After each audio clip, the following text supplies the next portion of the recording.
During this Pentecost season, Jesus continues to teach us how to follow him. Words recorded in the Gospel of Luke, and today we turn to page 847 of the Pew Bibles. Under the heading, The Parable of the Rich Fool, the Gospel according to Luke, the 12th chapter, Glory to you, O Lord. Someone in the crowd said to Jesus, "Teacher, tell my brother to divide the family inheritance with me." But Jesus said to him, "Friend, who set me to be a judge or arbitrator to you?" And he said to them, "Take care, be on your guard against all kinds of greed. For one's life does not consist in the abundance of possessions." Then Jesus told them a parable. The land of a rich man produced abundantly, and he thought to himself, "What should I do? For I have no place to store my crops." Then he said, "I will do this. I will pull down my barns and build larger ones, and there I will store all my grain and my goods. And I will say to my soul, 'Soul, you have ample goods laid up for many years. Relax, eat, drink, be merry.' But God said to him, 'You fool, this very night your life is being demanded of you, and the things you have prepared, whose will they be?' So it is with those who store up treasures for themselves, but are not rich toward God." The Gospel of our Lord. Praise to you, Lord.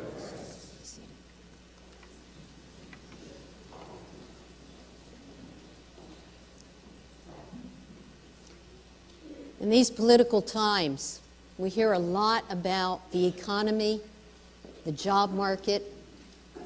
So I have a promise to make for you today. If you want an investment, if you want a job, if you want a career that's going to be great, that's going to return 7% growth every year, that's always going to be in demand far more than can be provided. Do you know where I'm going with this? Storage units. Fastest growing businesses in these United States and somewhere else in the world, though I heard the United States is far more into storage units than anywhere else. Storage units. It doesn't matter what happens with the economy because they depend on the 4 Ds: death, divorce, dislocation, downsizing. And when you think about it, no matter what happens with the economy, all of those continue. So it's a pretty sure thing, storage units. I happen to have 2. When we downsized 4 years ago and left a big house, 2 things happened. Our children arranged to bring a big dumpster and park it in the driveway and said to us, "Mom and Dad, you always tell us don't get you anything you have too much, so we're getting you this, get rid of it." And we filled that big dumpster.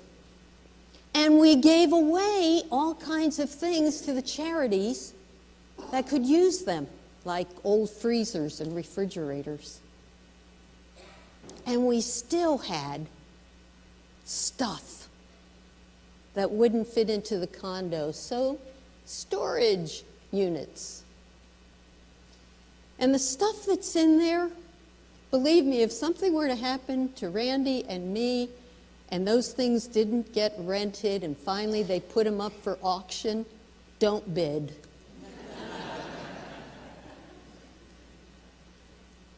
A piano that my father bought when he and my mom married. First purchase was a bedroom set, second purchase, this piano. It's not a very good piano. You can tune it, but not to pitch. But it's the piano that my father would relax playing every day. It was his sedative. He never had a lesson. He simply played by ear. And my kids remember him playing special songs for them, Take Me Out to the Ball Game, and You Are My Sunshine, and different things that when it came time to get rid of the piano, they couldn't do it. Joel's offered to take it, but it's in our storage unit. And then another piano that was Randy's mother's, a much better piano, given to Janelle because she was the one kid that actually continued piano lessons. And she's not ready to settle down yet. So it's in the storage unit. Believe me, what we've paid out in the last 4 years would have bought much better pianos, but not for our kids. And my husband's baseball card collection, and the Christmas ornaments we collected through the years, and you know the stuff. It's got no real value except to those who treasure it. Jesus is teaching us about treasures today. Some people hear this parable of the rich fool, and they conclude that Jesus is against money. Wrong answer. Jesus is not against money. Jesus is concerned about the place money has in our lives and how we use the money entrusted to us. St. Augustine, who followed Jesus just by 4 centuries, wrote that God gave us people to love, and God gave us things to use, and God is so generous with both. But our sin is that we get it reversed. We use people, and we love our things. And marketers know that. Marketers, if you just look at advertising, they establish a culture that no sermon, no Bible study is ever going to be able to challenge, because it's everywhere we go. Our advertisers know that our need, or as the word is in our gospel lesson, our greed, is not just for money. It's for what makes me feel good about myself. Power, success, a decent figure, the right look, the right resume. So watch the commercials. Bad breath standing in the way of you and success? We've got a product for that. Need to lose a little weight to fit in? We've got a program. Want to be sexy and look powerful? Oh, the car we can sell. In fact, just recently, one of the major car manufacturers took music. We all know what a powerful means of communication music is. And to sell you a car, they have you go into a showroom, and here are all these singers and dancers singing right to you. Just buy the car, and you'll have celebrity. You see how we're sucked into all of that? What do you treasure? As I mentioned, the stuff in those storage units, they're treasured more for the relationships that we've shared than for their value. And if you go to anybody who has survived cancer, and I can speak personally. When you get the diagnosis, what you've accumulated on earth doesn't so much matter. You begin to listen differently to the song of a bird and appreciate the smell of sheets that have been left to dry in the sun. And you want to spend time with your family and your friends, and you want to reach out and say the things that you've long forgotten to say. My family is ripped apart this morning because of a 26-year-old whose life was supposed to continue, who was supposed to have promise, who was supposed to have success. He's not with us. What does it matter? The homes that we live in and the cars that we drive. How do we get possessed by our schedules? Great thing happened to my son and daughter-in-law. They decided to put their boys in Catholic school this past year.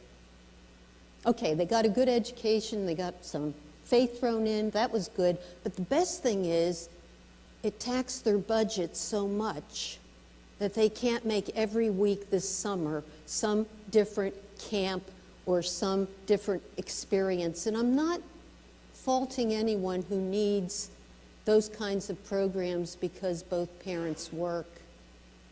But sometimes, again, we get so caught up in what's going to finish my kid? What's going to give my kid the edge? What's going to win the scholarship? What's going to make me proud to talk at the bus stop with the other parents? And that's the stuff that Jesus is addressing in this parable. That's where Jesus would have us stop and look and think, what a fool I've been. And note the word I. Because as I studied the commentaries for this sermon, more than one pointed out the rich fool talks all the time in the singular I.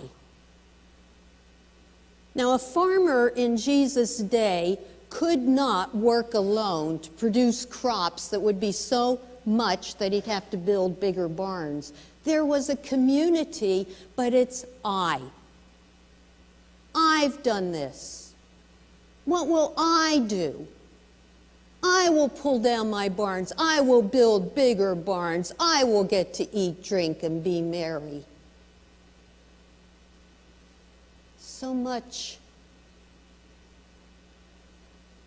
of our foolish behavior is in the I. And Jesus again calls us on that and tells us to build treasures for heaven. Now, in Jesus' day, the term treasures in heaven, that was not the report card that said whether or not you lived well on earth. The treasures on heaven, that was just another way of saying charity. Where are you giving away your love? Where are you giving away your abundance? Where are you giving away your time? Where are you giving away your care? Where are you being charitable? That's your treasure in heaven. And when you get right down to it,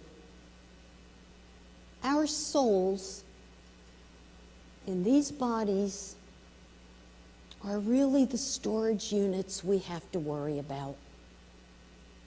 What are we storing up in our lives that show we are rich in God?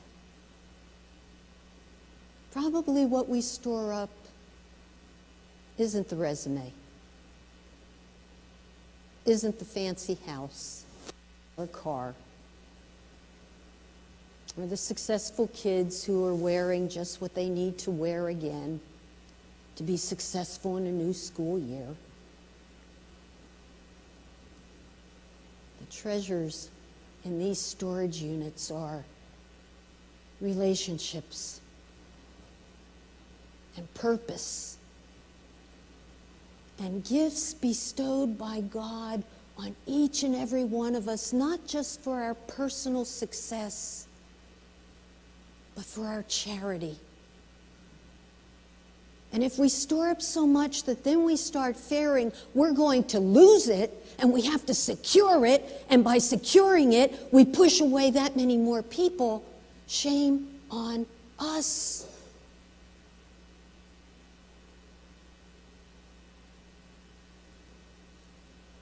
The beginning of this story, Jesus is asked to solve a dispute between two brothers on gaining an inheritance. Maybe for all of us brothers and sisters, he's solving a bigger problem on how we receive the inheritance given to us by God, and more importantly, how we use it. Storage units. Amen.